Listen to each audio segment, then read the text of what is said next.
He grew up inside the business, not in an office, but in the corners, stacking boxes after school, riding along on deliveries, listening to his father talk numbers while the engine hummed. He never complained. He never asked for titles. He just showed up, every day. When the time came to hand the business down, everyone assumed it would be him. But his father chose his sister. She has vision, his father said. She needs this chance. He nodded, said nothing. Loyalty had taught him how to stay silent. Weeks passed, then months. He kept delivering, kept fixing mistakes that weren't his, kept watching the company drift under hands that didn't yet know its weight. Each correction felt like a reminder. You were good enough to build it, just not good enough to own it. So he left. Not loudly. No arguments.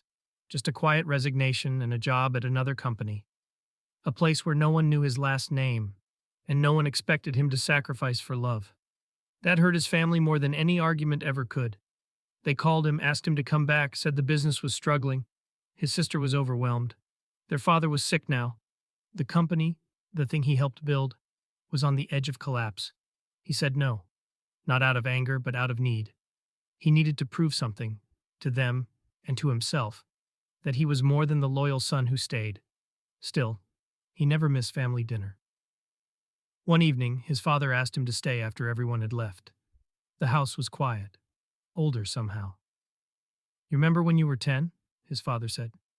We went fishing before sunrise. You didn't catch anything, but you never stopped smiling. He did remember. The cold air, the smell of water, his father's laugh when the line snapped.